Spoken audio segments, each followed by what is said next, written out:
Yes, sir. Yes, sir. We live. We back, man. Welcome back, gang. This is the Golden Goose DFS show, the leader in single entry content. I'm your host, Chandler Blakely, aka Goose, man. Thank y'all for tuning in today. If you haven't been watching us, if you haven't seen the QBs and running backs on our Millie Maker series, that means you're not subscribed and you don't have your notification bell on. So go on and do that right now, man. I advise you to do that. It's in your best interest. And while you're down there clicking buttons, go on and hit that like button for me, man. And it goes a long way to help this a small channel grow. And I appreciate it, and I appreciate you. Let's get to it, man. We talking Millie Maker plays. Like I said, almost a week out now from the NFL season. You're going to want to be subscribed because next week we're going to get into what we do, man. The single entry 3 max plays, 20 max plays. So you definitely going to want to be subscribed when we get to the meat and potatoes next week. This is our Millie Maker series designed to kind of give you some pivot plays, some low own plays, maybe a combination of plays of guys I'm looking at in the Millie Maker for people who's only playing 3 or 4 lineups. All right? You got to try to get a little different. You can get some chalky plays, but you're going to have to get very different from them, man. There's going to be a lot of lineups. You're trying to beat a lot of people. The best way to do is get a low on stack. Take a Mac Jones stack from New England or something crazy like that if you're only playing 1 or 2 lineups. That's going to give you the best shot of trying to take it down. But we're talking receivers and tight ends. If you haven't seen the quarterback video, haven't seen the running back video, go do that. Today, I got 2 wide receivers for you, 2 tight ends, and that's going to wrap up our Millie Maker series. All right, be ready for next week, like I said. Let's get into it, though. You know I don't like to hold you long, man. My first receiver is going to be a pivot play. His counterpart in this game has been talked up from what I've been seeing and reading. Everybody's high on this guy, and I think he's going to definitely garner some ownership, especially if you're stacking this game. And that's the Jacksonville Jaguars. I'm going Christian Kirk here as a pivot from Calvin Ridley. He is getting so much talk, so much hype. It won't shock me if he's the higher owner of the 2 receivers. They probably have them together in a Jacksonville stack if you're going that route. But I'll take him as a one-off here, as I expect Jacksonville to be pretty balanced with ETN in the backfield. They don't just have to sling it all over the field. So Kirk Cousins can have a 17 for 24 type game, 26 type game, 250, and maybe 2 passing TDs, or maybe just 1 TD, and ETN can have a bigger game on the ground. So that's why I'm okay with taking a one-off from this game. If you like Calvin Ridley, go ahead. I think he's going to be a little high on. So Christian Kirk is my pivot from him. I don't see Christian Kirk going nowhere. He was the top dog in his offense last year. Him and Trevor Lawrence already have that connection. Ridley is trying to get it. Even though he's looked good in camp, let's not forget he's missed a whole year of football. And typically in the past, he may be a freak of nature. Some may be different. But you've seen guys when they miss whole seasons of football, it takes them a little bit to get back adjusted to find their game, if they do even find it, all right? So I'm not sold on Calvin really being the top dog in this offense already, especially if you're going to get a lot of ownership. Now, he can be. Like I said, I could be wrong, but like I told you in the other videos, man, first couple of weeks is when you want to go with what you feel, what you think, what you've been observing. Take your angles and your shots to build your lineups, because nobody really knows, man. We're all just kind of guessing. You can kind of have an idea for certain guys and stuff like that, but in this situation, if everybody's going to really, just give me Christian Kirk at 5,600. Don't mind getting to him in this spot. I like him in the stack with Trevor Lawrence, and I like him as a one-off. So give me Christian Kirk. My second wide receiver, I'm going to stay in that same price range and just go Chris Godwin. Tampa Bay Buccaneers, man, I told you, if you saw me on earlier videos, you know I don't trust Baker Mayfield. But the way this game projects, man, they're going to be down big. They should have to throw, they're going to have to throw the ball, man. And with Mike Evans over there, contract disputes, banged up a little bit, Chris Godwin can easily be the main receiver.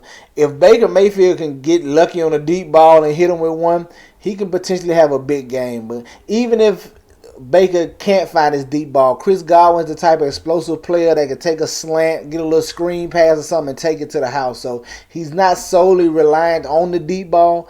And like I said, he may be the number one receiver because who knows what's going to happen with Mike Evans. He's questionable right now at the moment. So, especially in the Millie Maker, man, I don't mind taking a chance on Chris Godwin here at 5,900. All right? Let's get to the tight ends, man. 2 tight ends queued up for you. The first guy I'm going to look at, I think could go overlooked just because he's awkwardly priced. If you saw the running back video, same thing I said with J.K. Dobbins, just the price tag. Could be the same thing here with my tight end. My first tight end I got for you, Tyler Higbee from the Los Angeles Rams. I was about to say St. Louis Rams, but Los Angeles Rams going against the Seattle Seahawks. Just another tight end that's in a good spot. They're expected to be down here in Seattle. This is expected to be a high-scoring game. I actually like the Rams a little bit. I'm not even going to lie to y'all. I like the Rams a little bit. And you may get a boost here because Cooper Kupp, he re-aggravated that hamstring. If he misses, Higbee should get even more targets, and then he might be the number one passing option than Van Jefferson if Cooper Kupp is out.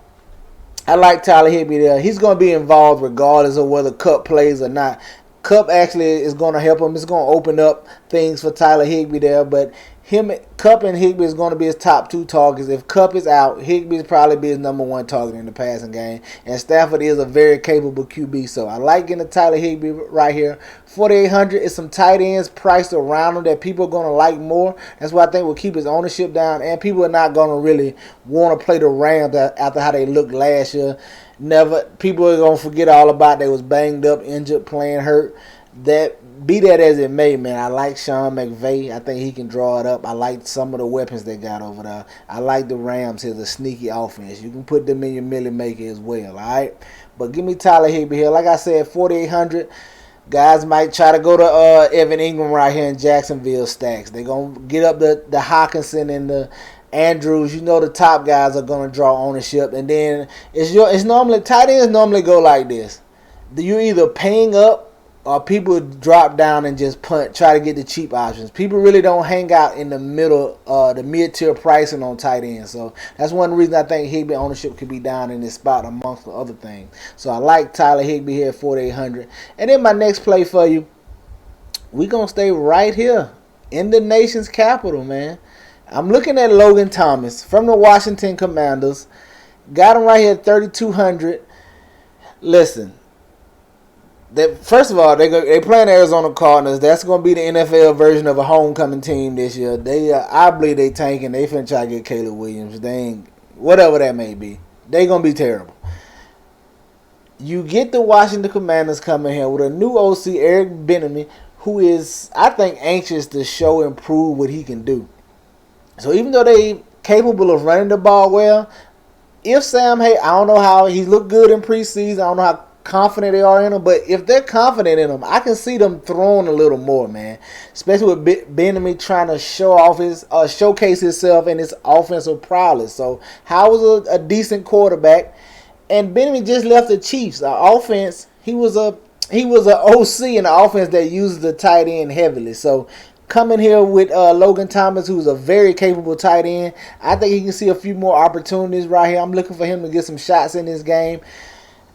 Could be a blowout here. If the Commanders can get it going and find offense, I think Bieniemy is going to try to score. He's going to be trying to score all year, especially with this. There's no better way to prove than I think I know why he took this Commanders job, man. If he can get this offense to be one of the top-rated offenses in the NFL, you gotta give him a head coaching job, man. If he can generate big points with this offense here, so in this game they feel like they can score, I think they're gonna really try to light it up. So I like Logan Thomas here. Like I said, he got a decent enough quarterback to get him the ball. He's a very capable tight end. And with the new OC, I think he should see a few more targets and what's going to try to be a more explosive offense. So give me Logan Thomas 3,200. That's going to do it for your wide receivers and your tight ends, man. Be sure you subscribe.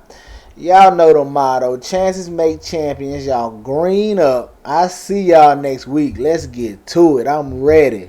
Let's go.